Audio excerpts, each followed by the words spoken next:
Bonsoir à tous, bienvenue dans cette nouvelle édition de BBC Info. Voici le sommaire de ce soir. Guillaume Soro, condamné à la prison à vie, l'ancien Premier ministre de Côte d'Ivoire qui vit en exil, était poursuivi pour complot et atteinte contre l'autorité de l'État. En Éthiopie, le dépouillement des votes des élections se poursuit alors que les violences continuent dans le Tigré. De violents combats ont été signalés au sud de Mekele, la capitale de la région. Inquiétude face à la hausse des cas positifs à Béja en Tunisie. La région est sous confinement. Objectif, diminuer la pression sur des services de santé à bout de souffle.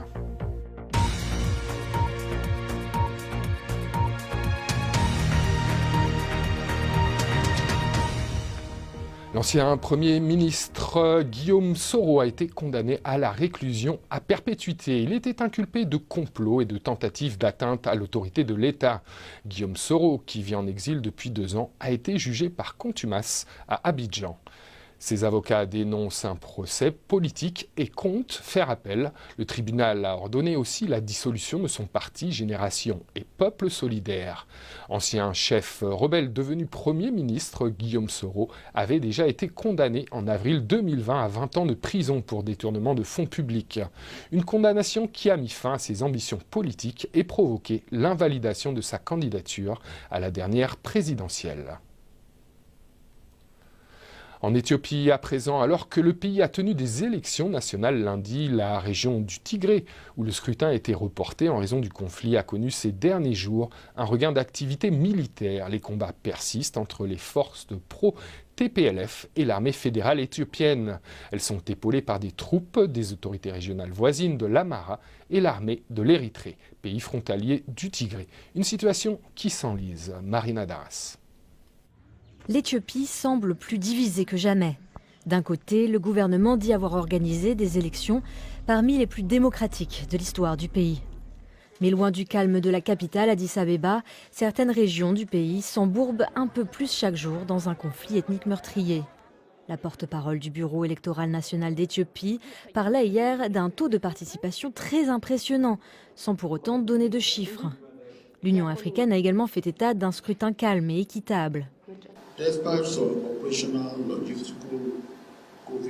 Malgré certains défis opérationnels, logistiques, sécuritaires et politiques, dans l'ensemble, les élections et le jour du scrutin se sont déroulés de manière ordonnée, pacifique et crédible. Mais ce vote n'a pas pu avoir lieu dans toutes les circonscriptions du pays. Au Tigré, par exemple, l'armée éthiopienne mène depuis novembre une opération militaire dans cette région du nord du pays contre les forces des anciennes autorités régionales. Et là-bas, les élections n'ont pas eu lieu.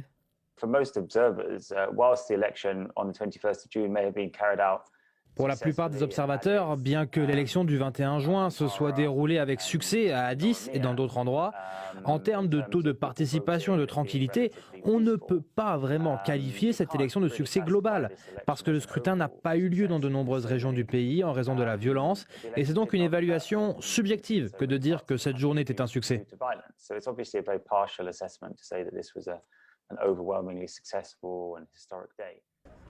Du côté des organisations humanitaires, on s'inquiète, car les opérations de combat semblent s'intensifier et l'accès à cette zone située à une trentaine de kilomètres de la capitale régionale Mekele reste bloqué par des soldats. Une frappe aérienne a touché un marché très fréquenté, faisant des dizaines de blessés et un nombre indéterminé de morts. La BBC y a eu accès la semaine dernière, mais depuis, il est difficile d'obtenir des informations de cette région. Les autorités sanitaires mondiales s'inquiètent d'une nouvelle mutation du variant Delta. Le Delta+, comme il est surnommé, a été détecté initialement en Europe et est désormais présent dans 3 États indiens.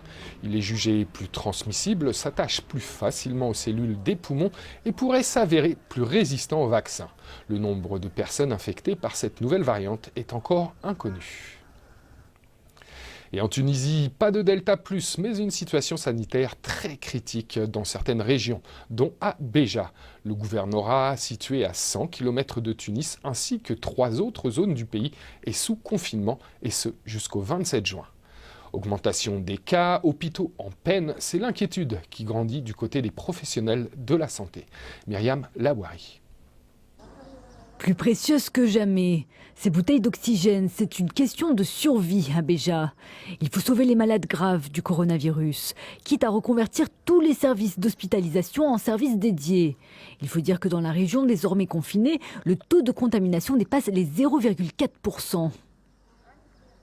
Nous, en fait, à Béja, on est arrivé avec une incidence il y a 2-3 jours à 600 et même 700 personnes contaminées par 100 000 habitants. Cela, bien sûr, nous met dans une situation très critique puisque notre système, qui est un système de santé très fragile, pour aider les établissements de santé débordés, un hôpital de campagne doit être installé selon les autorités. Des centres d'isolement pour les personnes positives et des campagnes de dépistage sont aussi là pour contribuer à l'effort de guerre. Une guerre contre le coronavirus qui épuise le personnel soignant. Nous sommes à bout de souffle puisqu'il y a beaucoup qui sont sur le burn-out. J'ai eu beaucoup de médecins qui n'en peuvent plus et bien sûr, ça, nous sommes des humains. Donc quand on pousse, à la fin, on va plus rien, on n'a plus de jus. À Béja, les contrôles autour de l'entrée principale sont renforcés. Les commerces et les administrations ont fermé leurs portes. Objectif, endiguer la propagation de la maladie et faire baisser la pression sur les professionnels de santé. Le reste de l'actualité en bref et en images. La famine menace les populations du sud de Madagascar, en cause la pire sécheresse depuis 4 décennies. Pour le Programme alimentaire mondial, cette crise est provoquée par le changement climatique. Une situation qui force de nombreuses familles à abandonner leur foyer.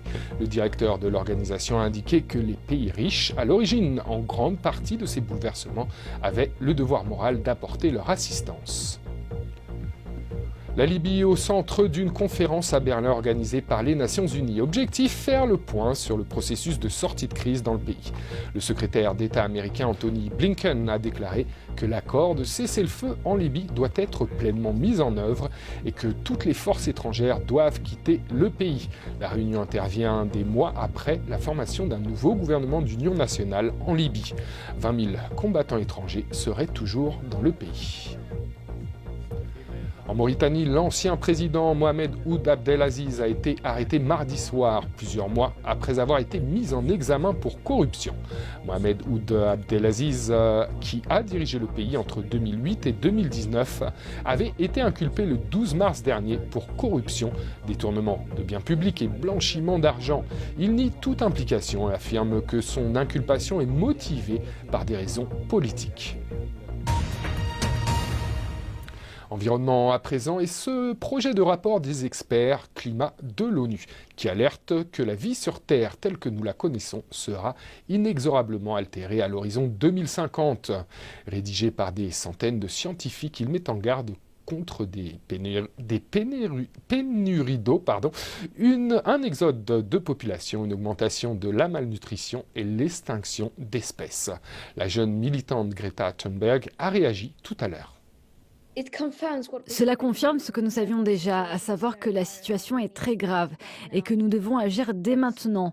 Mais au moins, je trouve que c'est une source d'espoir de voir que de nombreuses personnes sont de plus en plus prêtes à dire les choses telles qu'elles sont. Et nous ne pouvons bien sûr pas faire face à cette crise si nous ne disons pas les choses telles qu'elles sont, si nous ne sommes pas assez adultes pour dire la vérité et voir la réalité en face. Donc je trouve que cela pourrait mener à quelque chose qui pourrait réveiller les gens, ce qui est très encourageant, je pense.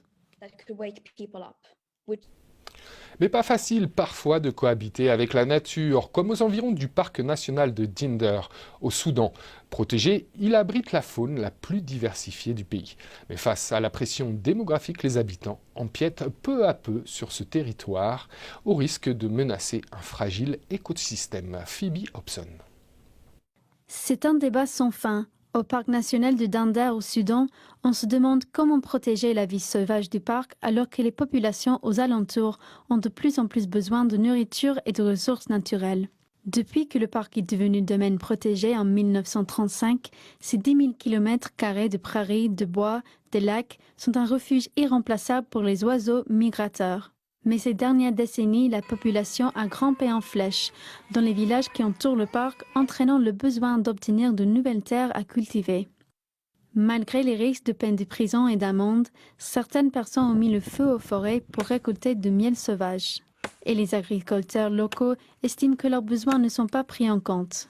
Nous sommes du village de Maï Karato et ils nous ont donné 5 km² pour cultiver. Mais c'est trop petit pour nous. Nous avons besoin de plus.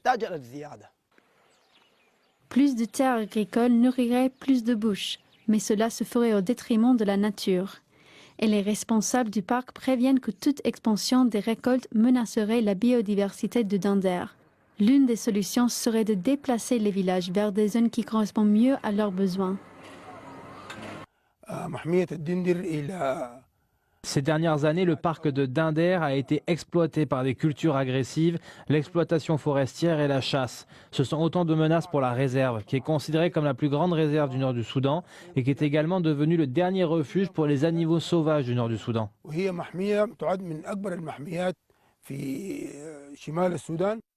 Pour sauver Dander, il faut trouver l'équilibre parfait entre espèces humaines et espèces animales, pour que les bouffes, les gazelles, les lions et les hyènes puissent continuer de vivre sur le parc national de Dander.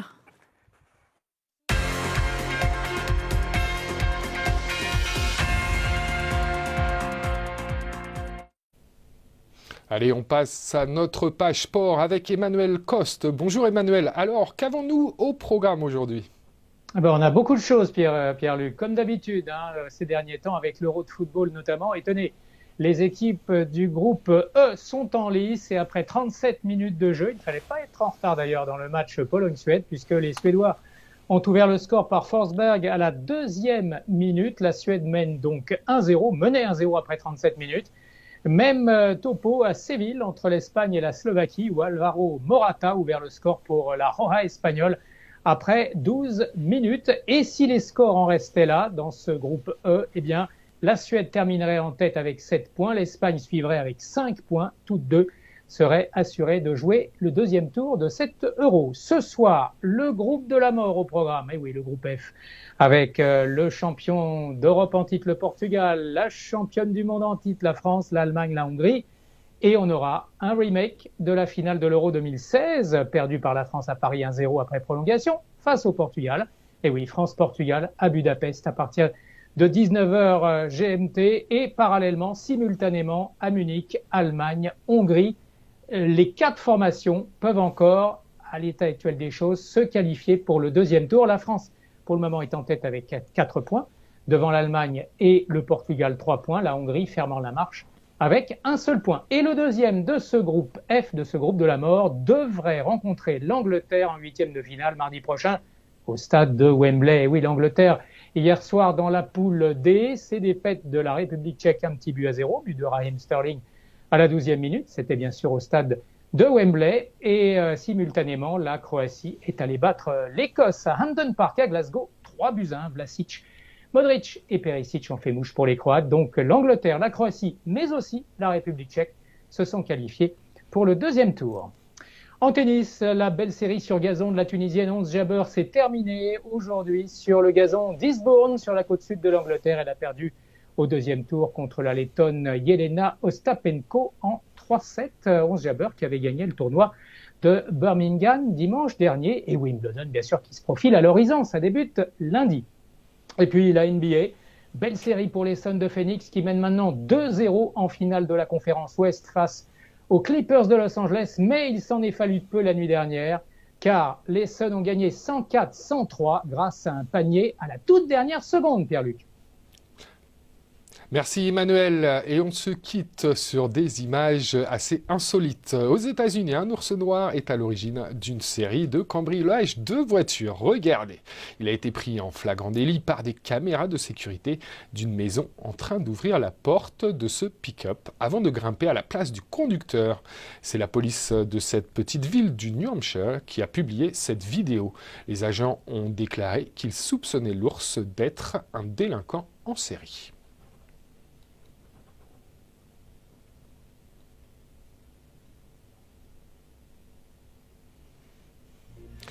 C'est la fin de ce journal. Merci de l'avoir suivi, notamment à Madagascar. Où que vous soyez, je vous souhaite une très bonne soirée à tous et à toutes. Et on se retrouve demain.